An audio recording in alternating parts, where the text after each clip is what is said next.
Sí, podo. Bueno, pois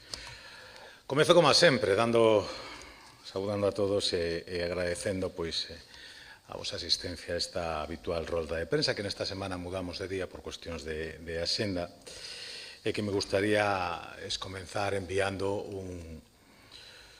saúdo afectuoso e as nosas condolencias a toda a familia socialista de Lugo e, por suposto, a familia e amigos de Pablo Permuy, do que hoxe conocemos o seu falecemento e ao que queremos tributar, non? Un recordo respetuoso a unha persoa de trayectoria coñecida, recoñecible e de talante dialogante que sempre de moi de agradecer neste ámbito da política e, polo tanto, sirvan estas primeiras palabras de recordo e homenaxe á súa memoria. Vimos de celebrar unha sesión plenaria no que quedaron manifestamente claros os posicionamentos do noso grupo parlamentario respecto a distintas cuestións da actualidade política que se abordaron, non? Como foron, por exemplo, o conflito de Gaza, onde amosamos a nosa solidaridade e respecto tanto aos civis inocentes palestinos vítimas dunha masiva e injustificada acción militar ordeada polo goberno de Israel, como tamén aos civis inocentes israelís que son vítimas do terrorismo de Hamás. Tamén amosamos a condena unánime de todo o Parlamento ao ataque sufrido polo centro que acollerá en Monforte aos menores migrantes enviados polo Goberno Central a Galicia,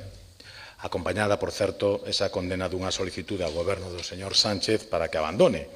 o seu talante autoritario e arbitrario na distribución deses menores non acompañados, ao tempo que tamén lle solicitamos que financie os gastos ou que colaboren no financiamento dos gastos que supón a acollida deses menores, que no caso de Galicia se estiman nuns 30 millóns de euros anuais.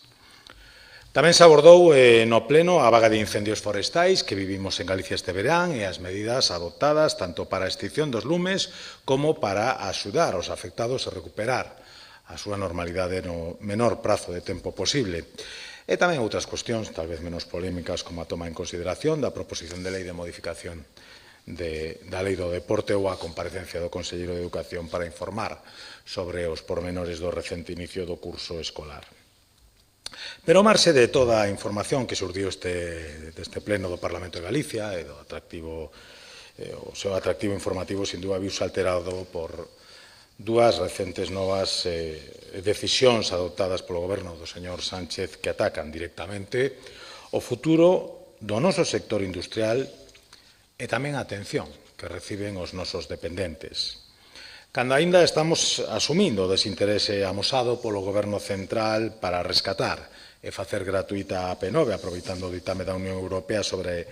a nulidade das ampliacións das concesións feitas a esta autovía, unha decisión inexplicable cando, segundo o estudo elaborado pola propia Xunta de Galicia,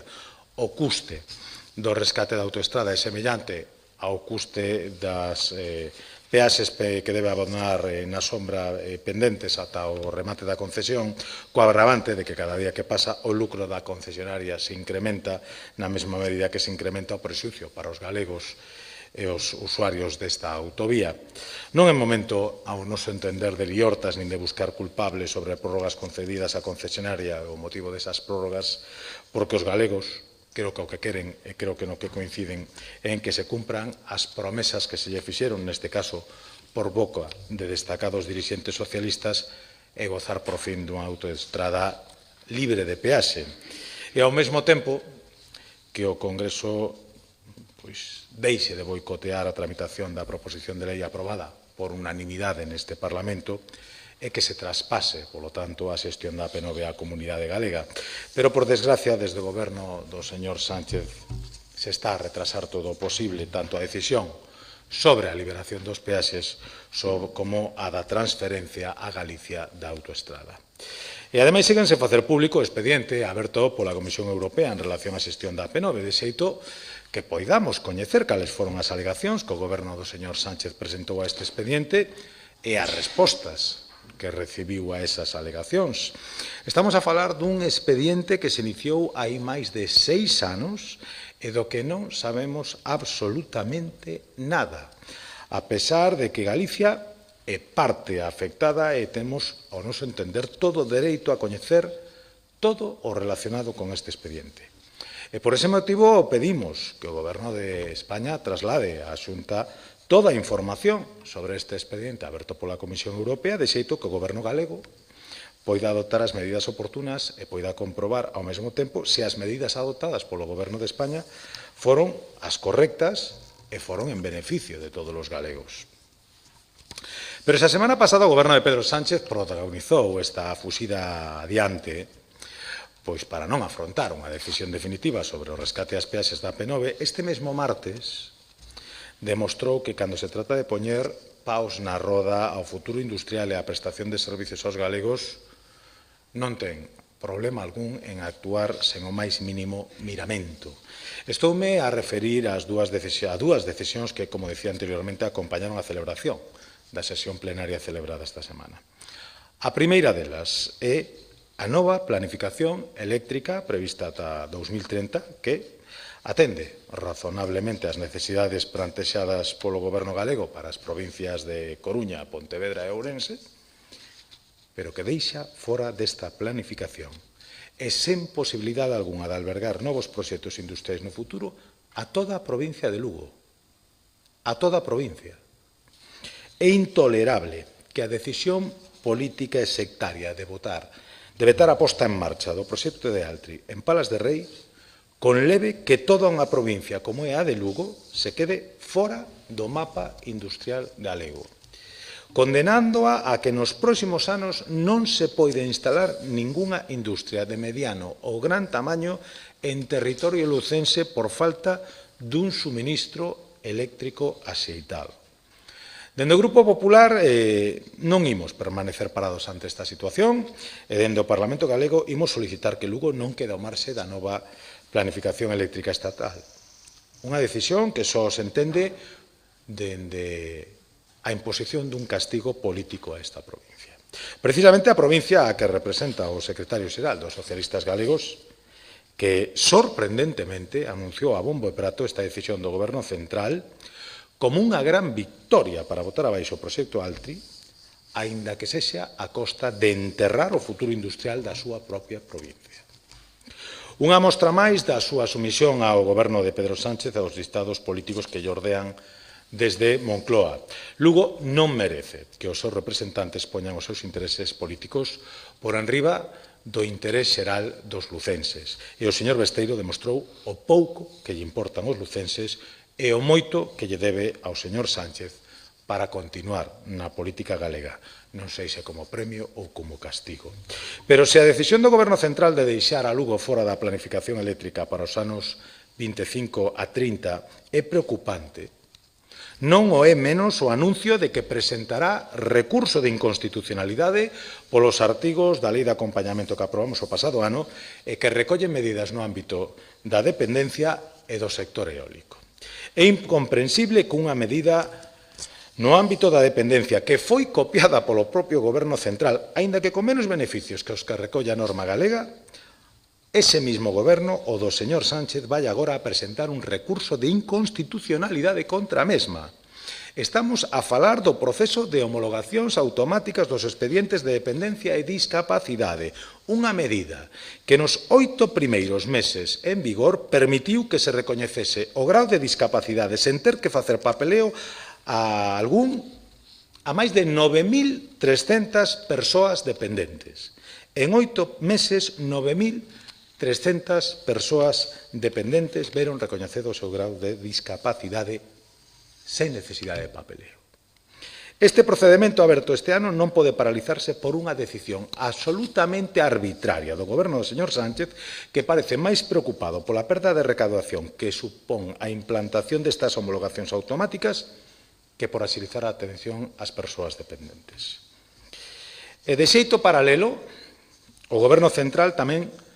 recorre o proceso de repotenciación dos parques eólicos que está a impulsar a Xunta de Galicia. Unha decisión que paralizará a sustitución dos aeroxeneradores existentes na actualidade por outros de maior potencia, o que permite reducir o número de molinos existentes e, polo tanto, a contaminación visual que producen. Resulta lamentable que unha vez superadas as trabas xudiciais que bloqueaban o desenvolvemento do sector eólico en Galicia, Sexe agora o goberno do señor Sánchez o que torpedee o futuro deste sector ao recorrer unha medida que só busca reducir o impacto ambiental e aumentar os beneficios económicos e sociais na contorna donde están instalados eses parques eólicos. O que demostra o Goberno central con esta decisión é que está máis do lado dos intereses de determinadas promotoras que non estaban de acordo coa decisión da Xunta respecto á repotenciación dos parques eólicos que do lado dos cidadáns e do cuidado do medio ambiente. O peor de todo é que tanto os beneficiarios das homologacións automáticas de dependencia e da discapacidade como o sector eólico galego van sufrir unha paralización inexplicable, que a vos seguro se podría solucionar simplemente con diálogo entre as dúas administracións, pero lamentablemente o goberno do señor Sánchez está máis polo conflicto e por atopar calquera medida que supoña unha paralización dos beneficios que poidan gozar os galegos gracias aos acertos nas políticas sociais e industriais que adopta o goberno de Alfonso Rueda. Polo interés de Galicia e dos galegos, sería mellor que o señor Sánchez e o seu goberno se preocuparan máis por solucionar os escandalosos casos de corrupción que están a sacudir o contorno familiar do presidente do goberno e do Partido Socialista, como amosa esa apertura de xuicio á súa muller e ao seu irmán, sumados aos procedementos xudiciais dos seus últimos números 2 no partido, por non esquecer ao fiscal xeral do Estado, que fan cada vez máis imposible a permanencia de Pedro Sánchez na Moncloa. Un presidente que cada vez se atopa máis illado polo abandono dos seus aliados políticos e que vive unha situación que fai inviable que o seu goberno e que España siga nesta situación de inestabilidade política. España non pode seguir así e Galicia non debe seguir sufrindo as consecuencias do illamento, do acurralamento xudicial do señor Sánchez, que parece utilizar as decisións arbitrarias contra Galicia como cortina de fume para disimular a súa debilidade parlamentaria e política. E pola miña parte, máis nada, simplemente quedo a vosa disposición por se queredes formular algunha pregunta. Falaba vostede de Gaza, quería preguntarlle se sorprendeu que o presidente utilizase a palabra xenocidio. Non me sorprendeu porque eu coñezo a intrahistoria de toda esta cuestión. O que sí me sorprende é que por primeira vez na historia deste Parlamento se pretenda un minuto de silencio sen falar con ningún dos grupos. E o que me sorprende tamén, e moi desagradablemente, é que os grupos da oposición se neguen a que ese minuto de silencio se estenda ás vítimas do terrorismo de Hamás. Cada un saberá onde se posiciona. Dende logo, nós non imos permitir que un debate de nomenclaturas impida amosar a nosa solidaridade con xente que o está pasando francamente mal. Perdón, é que non escoito ben. Sí.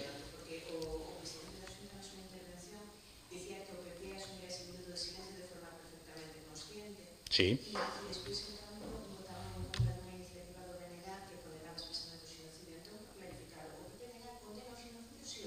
O PP quixo onte amosar, o dixo ademais por boca do seu presidente, a súa solidaridade coa xente que o está pasando mal en Gaza, independentemente de calificación xurídica que se lle quera dar ese feito.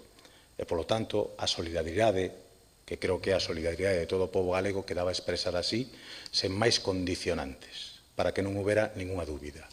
E respecto de outras cuestións, comprenderá vostede que o presidente da Xunta de Galicia, o Goberno galego, o Partido Popular de Galicia e creo que a inmensa maioría dos galegos están exactamente no mesmo lugar que o rei de España, que a inmensa maioría dos gobernos europeos e, polo tanto, creo que non hai moitas dúbidas ao respecto, salvo que existe interés por algunha parte de crear unha polémica donde non existe.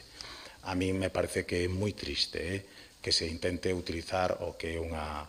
auténtica masacre, o que está sendo ademais unha situación humanitaria xa insostible para intentar confrontar os españois. Creo que os españois e os galegos, dende logo, estamos totalmente de acordo en que hai que revertir a situación en Gaza, que hai que declarar un alto fogo inmediato, que hai que permitir que chegue a axuda humanitaria a todas as persoas que están sufrindo e que, polo tanto, temos que pedirlle un cambio de ruta ao goberno israelí.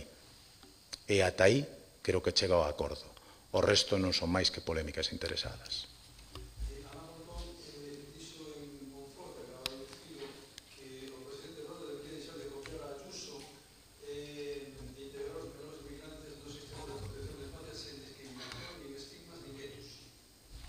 Bueno, eu volvo a repetir, creo que hai unha teatralización evidente por parte da oposición respecto a este tema. Afortunadamente, pensei que estaba salvada despois de que, gracias á intervención e á xenerosidade do Grupo Popular, onte permitísimos que houbera unha condena unánime neste Parlamento aos desafortunadísimos feitos e incidentes que están rodeando ese centro. E, polo tanto, claro que a nós nos gustaría, nos encantaría que eses menores se puderan integrar nos servicios de acollida que habitualmente proporciona a Xunta de Galicia. Pero, volvo a repetir, é dicir, pareceme francamente lamentable que o Goberno galego, que é o encargado de recibir e proporcionar atención a esos menores, se teña que enterar de que chegan a través de determinadas organizacións e non a través do Goberno de España. Me parece lamentable que se esté criminalizando e responsabilizando a Xunta de Galicia, que quero recordarlles, é quen está habilitando ese centro. Non hai moitas ocasións nas que eu recorde que se culpabiliza a quen é víctima dun ataque. E que o centro que se atacou é un centro que está xestionando a Xunta de Galicia. En unha irresponsabilidade sin límites, a oposición pretende criminalizar a quen sufriu o ataque. É unha irresponsabilidade da que eu non sei se existen moitos precedentes. Eu lamento moitísimo que a señora Pontón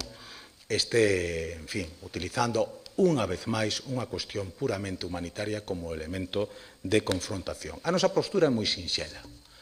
Imos cumplir coas nosas obrigas, imos recibir todos os menores que se sean trasladados a Galicia e o que pedimos é facelo sin ánimo partidista, sin un uso espurio da distribución beneficiando a determinadas comunidades autónomas por un interés puramente político e de supervivencia política do señor Sánchez, coas máximas garantías atenderemos a eses nenos e nos gustaría tamén pois recibindo algunha axuda económica porque, volvo a repetir, isto supón un custe de 30 millóns de euros anuais, todos os anos, en que vamos a seguir acompañando a esos menores, incluso gracias ao modelo de atención que hai en Galicia, cando xa non sexan menores de edad, estendendo a súa atención hasta que superen os 20 anos e se poidan integrar de maneira total nunha sociedade que os vai recibir cos brazos abertos. Iso é Galicia. E, dende logo, a descripción que fai a señora Pontón, en fin, amosa unha vez máis o descoñecemento que ten do pobo no que vive. Algúna outra cuestión?